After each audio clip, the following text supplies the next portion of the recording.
Ada banyak kekecewaan, ada banyak luka-luka yang kita dapatkan dari relasi dengan orang-orang yang ada di sekeliling kita.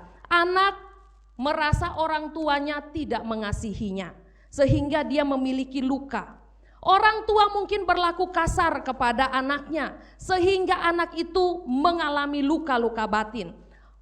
Demikian pula orang tua, mungkin anak berlaku tidak sopan kepada orang tua, sehingga orang tua mengalami kekecewaan, luka-luka batin yang ada. Sebenarnya luka-luka batin ini adalah kekecewaan-kekecewaan yang muncul, yang terus-menerus terjadi, sehingga kita berubah menjadi seorang yang pendendam.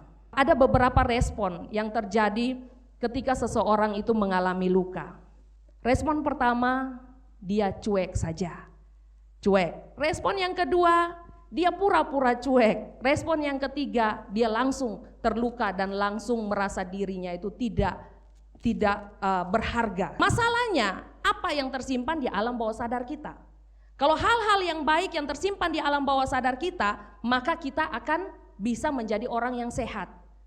Tetapi kalau hal-hal yang tidak baik yang tersimpan di alam bawah sadar kita, maka itu akan membuat jiwa kita menjadi tidak stabil dan akhirnya kita tidak bisa berkembang dengan baik. Tuhan tidak mau kita berada di dalam kondisi yang tidak baik.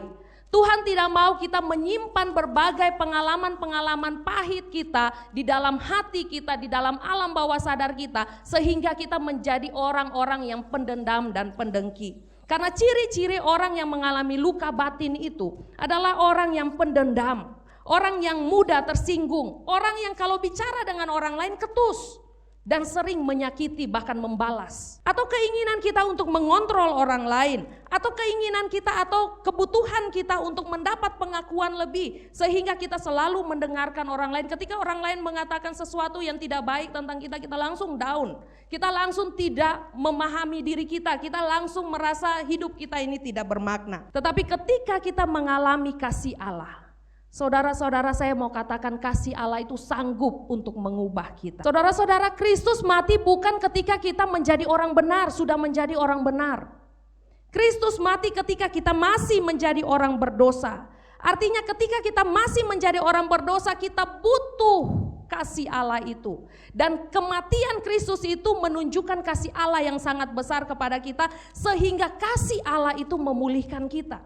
Dan kasih Allah itu yang membuat kita bebas dari belenggu-belenggu dosa. Cinta yang sejati dari Kristus itu harus kita miliki, sehingga kita bisa memaafkan dan mengampuni orang lain. Karena itu akui di hadapan Tuhan bahwa Tuhan, saya terluka, Tuhan, saya ingin sembuh. Dan kemudian maju di dalam proses yang berikutnya. Tuhan, saya mau belajar mengampuni, karena Engkau terlebih dahulu sudah mengampuni saya.